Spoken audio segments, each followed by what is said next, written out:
పేరు బీదా లక్ష్మానంద. నేను ఆంధ్రప్రదేశ్ గ్రామ సర్వేల సంఘం నెల్లూరు జిల్లా అధ్యక్షులుగా నేను పనిచేస్తున్నాను. సో ముందుగా ఈరోజు మన పాత్రికేయ మిత్రులందరూ కూడా మా అసోసియేషన్ తరపున మా నమస్కారాలు తెలియజేసుకుంటున్నాము. ఈరోజు మా గ్రామ సర్వేల యొక్క సమస్యను పాత్రికేయ మిత్రుల ద్వారా ప్రభుత్వానికి ప్రజలకు తెలియజేసేదానికి కొంచెం సంతోషంగానే ఉంది. ఎందుకంటే మీ ద్వారానే, మన పాత్రికేయ మిత్రుల ద్వారానే మన సమస్యలు ఏదైనా సరే, అది ప్రజల పక్షాన కానీ ప్రభుత్వం సంబంధించి కొన్ని ఏదైనా సరే పనులు జరగాలన్నా, అంటే అసోసియేషన్ తరపున సమస్యలను ప్రభుత్వానికి తెలియజేయాలన్నా కూడా పాత్రికేయులు అనేది చాలా కీలకంగా పనిచేస్తుంటారు.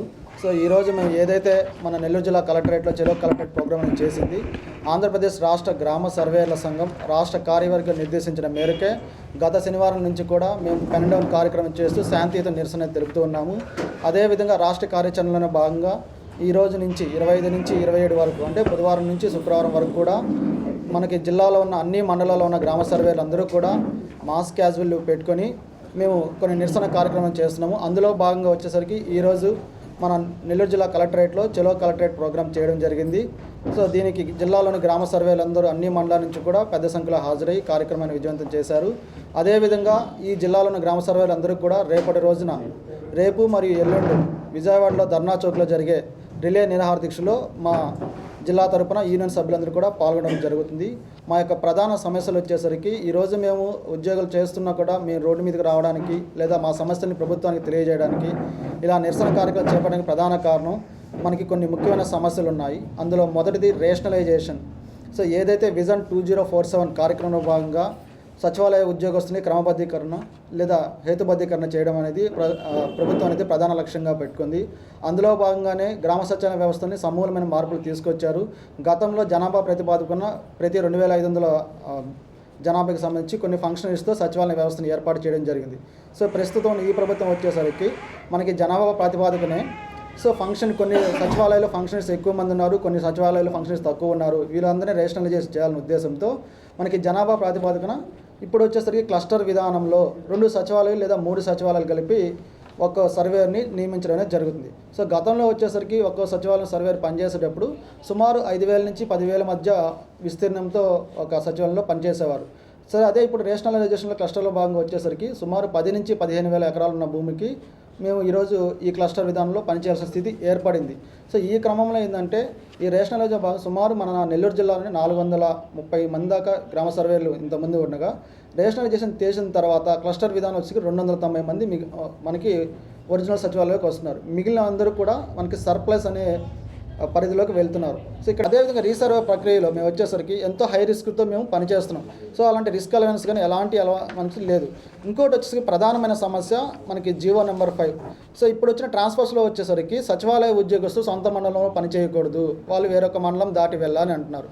సో మండల స్థాయి ఉద్యోగులకు మాత్రమే మనకి ఆ మండలం కాకుండా వేరే మండలం చేయాల్సి వస్తుంది. సో గ్రామ స్థాయిలో ఉండే ఉద్యోగులకి ఇది తగిన పని కాదని మా అందరి అభిప్రాయము. నా పేరు అంకయ్య, నేను విలేజ్ సర్వీస్ అసోసియేషన్ ఆఫ్ ఆంధ్రప్రదేశ్లోని మెంబర్ని. ప్రస్తుతం ఇప్పుడు మేము ఈ ప్రెస్ మీట్ పెట్టడానికి కూడా ముఖ్య కారణం ఏంటంటే రేషనలైజేషన్ ప్రక్రియ. ఇప్పుడు ఇది ఒక విలేజ్ సర్వేర్కే కాదు, ఇది GSWSలో డిపార్ట్మెంట్లో ఉన్నటువంటి ప్రతి ఒక్క సచివాలయ ఉద్యోగి కూడా ఇందులో చాలా సమస్యలు ఫేస్ చేస్తూ ఉన్నాం. ఫస్ట్ ఇదివరకు GSWS డిపార్ట్మెంటు జీవో నెంబర్ 1 నుంచి 6 దాకా రిలీజ్ చేసింది. ఇందులో ముఖ్యంగా మీకు ఇప్పుడు తెలియజేస్తే జీవో ఏమంటుందంటే, సెక్రటేరియట్లు ఏ బి సి అని 3 క్లస్టర్ విధానాలు తీసుకొచ్చింది. అందులో ఏలో 6 మంది స్టాఫ్, బిలో 7 మంది స్టాఫ్, సిలో 8 మంది స్టాఫ్ని ఇలాగా పెట్టారనమాట. దీంట్లో ఇప్పుడు మాకు ఎక్కడ అన్యాయం జరుగుతుందంటే, రేషనలైజేషన్ ప్రక్రియ ఫస్ట్ మేమందరం అడిగేది రేషనలైజేషన్ ప్రక్రియను కంప్లీట్ చేయండి. రేషనలైజేషన్ ప్రక్రియ ఎలా చేస్తున్నారో, ఏ ప్రాతిపదికన చేస్తున్నారు, ఆల్రెడీ మీరు జీవోలు ఇచ్చారు కదా, దీంట్లో ఏ విలేజెస్ ఉన్నాయో ఆ విలేజెస్కి ఎస్ అని నో అని ఇచ్చినారు. 2-3 విలేజెస్ కలిపి ఒక క్లస్టర్గా తీసుకున్నారు. ఈ ట్రాన్స్ఫర్ ప్రక్రియ అనేది మొదటగా మేము అడిగేది, ఈ క్లస్టర్ వైజ్ ట్రాన్స్ఫర్ ప్రక్రియ చేస్తున్నారా లేదంటే సచివాలయం వైజ్ ట్రాన్స్ఫర్ ప్రక్రియ చేస్తున్నారా? అంటే సచివాలయం వైజ్ అంటే ఎస్ ఉన్నా నో ఉన్నా అక్కడ ట్రాన్స్ఫర్ పెట్టుకునే వెసులుబాటు ఉందా లేదా అని మేము అడుగుతున్నాం. ఒకవేళ సచివాలయం వైజ్ ట్రాన్స్ఫర్ ప్రక్రియ జరుగుతాము, దాని తర్వాత రేషనలైజేషన్ చేసి అప్పుడు ఎవరైతే సర్ప్లస్గా మిగిలి ఉన్నారో వాళ్ళని మేము వేరే డిపార్ట్మెంట్కి ఆన్ డ్యూటీ కానీ పర్మనెంట్గా కానీ పంపిస్తామని ఒక నోట్ కానీ గవర్నమెంట్ ఇస్తే మాకు ఎలాంటి సమస్య లేదు. కాకపోతే ఇక్కడ ఏమంటుందంటే గవర్నమెంట్ క్లస్టర్ వైజ్ మన ట్రాన్స్ఫర్స్ అనేది చేస్తామని చెప్తున్నారు. క్లస్టర్ వైజ్ ట్రాన్స్ఫర్ చేయడం వల్ల ఇక్కడ ఏమవుతుందంటే విలేజ్ సర్వేర్ గారిని తీసుకుంటే మొత్తం 9,000 మంది ఉన్న రాష్ట్రంలో 9,000 మంది ఉన్న గ్రామ సర్వేర్లు ప్రస్తుతం క్లస్టర్ వైజ్ చూసుకుంటే 4,722 మంది సర్ప్లస్లో ఉన్నారు. ఇప్పుడు ట్రాన్స్ఫర్లో ఈ 4,722 ఈ సచివాలయం అనేది పోస్టింగ్ ఇవ్వరు, మిగతా వాటికి పోస్టింగ్ ఇస్తున్నారు. ఈ 4,722 మంది అనే సర్వేర్లు ఎవరైతే ఉన్నారో వీళ్ళందరూ క్లస్టర్లో ఉండిపోతున్నారు, సర్ప్లస్గా ఉండిపోతున్నారు. ఈ 4,722 మందికి మేము అడిగేది, మొదటగా సర్ప్లస్లో ఉన్న వారికి రేషనలైజేషన్ ప్రక్రియలో వారికి ఎటువంటి డిపార్ట్మెంట్లకు పంపిస్తున్నారు, ఏ విధంగా వాళ్ళని తీసుకుంటారు అనేది కంప్లీట్ చేశాకే దాని తర్వాత మన ట్రాన్స్ఫర్ ప్రక్రియ చూసుకుంటే అందరికీ కూడా చాలా ఈజీగా ఉంటుందండి. అందరికీ అది మేము కోరుకునేది అది. ఇంకే మాట్లాడాలంటే విలేజ్ సర్వేల గురించి మాట్లాడితే మేము గ్రేడ్ 3గా జాయిన్ అయ్యాము. ఇదే విధంగా గత ప్రభుత్వం మమ్మల్ని గ్రేడ్ 2గా రికగ్నైజ్ చేశారు. గ్రేడ్ 2 నుంచి గ్రేడ్ 1కి ప్రమోషన్ వెళ్ళాలంటే ఇతర సచివాలయ ఉద్యోగులు ఇతర డిపార్ట్మెంట్లకి ఎవరికి కూడా గ్రేడ్ చేంజెస్కి డిపార్ట్మెంట్ టెస్టులు లేవు.